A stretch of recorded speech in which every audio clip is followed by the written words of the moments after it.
Selamat siang, saya Melisa Fitri dari kelas 9A ingin mempresentasikan sedikit tentang biografi Muhammad Yamin. Muhammad Yamin dilahirkan di Sawalunto, Sumatera Barat pada tanggal 23 Agustus 1903. Ia menikah dengan Raden Ajeng Sundari Mertobajo, salah seorang anaknya yang dikenal yaitu Rajiman Yamin. Di zaman penjajahan, Yamin termaksud segelintir orang yang beruntung karena dapat menikmati pendidikan menengah dan juga tinggi. Lewat pendidikan itulah Yamin menyerapkan kesusastraan asing, khususnya kesusastraan Belanda. Pendidikan yang sempat diterima Yamin antara lain Holland Inlet School di Palembang, tercatat sebagai peserta kursus pada Lembaga Pendidikan Peternakan dan Pertanian di Cisarua, Bogor, Algemene Middelbare School, Sekolah Menengah Umum di Yogyakarta, dan HIS di Jakarta. Yamin menempuh pendidikan di AMS setelah menyelesaikan sekolahnya di Bogor, yang dijalaninya selama 5 tahun. Studi di AMS Yogyakarta sebetulnya merupakan persiapan Yamin untuk mempelajari kesusastraan timur di Leiden. Di AMS, ia mempelajari bahasa Yunani, bahasa Latin Kait, dan sejarah purbakala. Dalam waktu 3 tahun saja, ia berhasil menguasai keempat mata pelajaran tersebut. Sesuai prestasi yang jarang dicapai oleh otak manusia biasa dalam mempelajari bahasa Yunani, Yamin banyak dibantu oleh Prof. H. K. Amer dan D.S. Becker. Selama AMS Yogyakarta, Yamin bersiap berangkat ke Leiden, akan tetapi sebelum tempat berangkat, sebuah telegram dari Sawalunto mengabarkan bahwa ayahnya meninggal di dunia. Karena itu kandasnya cita-cita Yamin untuk belajar di Eropa, sebab uang peninggalan ayahnya hanya cukup untuk belajar 5 tahun di sana. Padahal belajar kesusastraan timur membutuhkan waktu 7 tahun. Dengan hati maksgul, Yamin melanjutkan kuliah di Recht Henkel di Jakarta dan berhasil mendapatkan gelar Master in the Rechten, sarjana hukum pada tahun 1932. Sebelum tamat dari pendidikan tinggi, Yamin telah aktif berkecimpung dalam perjuangan kemerdekaan Indonesia. Berbagai organisasi yang berdiri dalam rangka mencapai Indonesia merdeka yang pernah dipimpin Yamin, antara lain Young Sumatraman Bond, Organisasi Pemuda Sumatera. Dalam Kongres Pemuda II, secara bersama disepakati pengguna bahasa Indonesia. Organisasi lain adalah Patrindo. Pada tahun 1938 sampai 1942, Yamin tercatat sebagai anggota Patrindo, merangkap sebagai anggota Volkaris, Dewan Perwakilan Rakyat.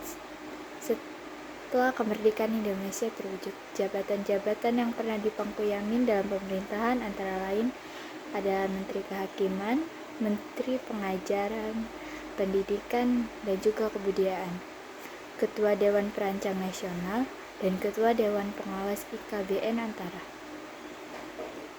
Dari riwayat pendidikan dan dari keterlibatannya dalam organisasi politik maupun perjuangan kemerdekaan, tampaklah bahwa Yamin termaksud seorang yang berwawasan luas. Walaupun pendidikan barat, ia tidak pernah menerima mentah-mentah dan apa yang diperolehnya itu, sehingga ia tidak menjadi kebarat-baratan.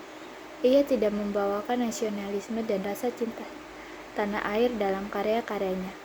Barangkali hal ini merupakan pengaruh lingkungan keluarganya karena ayah ibu Yamin adalah keturunan kepala adat di Minangkabau. Ketika kecil pun, Yamin oleh orang tuanya diberi pendidikan adat dan agama hingga 1914. Dengan demikian dapat dipahami apabila Yamin tidak terhanyut begitu saja oleh hal-hal yang pernah diterimanya, baik itu merupakan karya-karya sastra barat yang pernah dinikmatinya maupun sistem pendidikan barat yang pernah dialaminya. Pada tahun 1928, Yamin menerbitkan kumpulan sajak yang berjudul Indonesia, Tumpah Darahku. Penerbitan itu bertepatan dengan Kongres Pemuda yang melahirkan Sumpah Pemuda yang terkenal itu. Dalam kumpulan sajak ini, Yamin tidak menyanyiakan pulau Perca atau Sumatera saja, melainkan telah menyajikan kebesaran dan keagungan Nusantara. Kebesaran sejarah berbagai kerajaan dan suku bangsa di Nusantara seperti Kerajaan Majapahit, Sriwijaya, dan Pasai terukis dalam sajak-sajaknya. Dalam satu sajaknya, ia mengatakan demikian. Ketika saudara sebangsa atau bertanah air di Indonesia, patriotisme Yamin yang juga mengiklami untuk menumbuhkan kecintaan pada bangsa dan sastra. Yamin melihat adanya hubungan langsung antara patriotisme yang diwujudkan lewat kecintaan pada bahasa dan pengembangan sastra. Indonesia sebagai penyair dan kecintaannya pada bahasa nasional berkuat-kuat. Ia cenderung mengapresiasikan rasa estetisasinya dalam bahasa nasional dengan harapan kesusastraan baru akan tumbuh lebih pesat. Liga Jakarta dalam usia 59 tahun, yaitu pada tanggal 17 Oktober 1962, Muhammad Yamin tutup usia.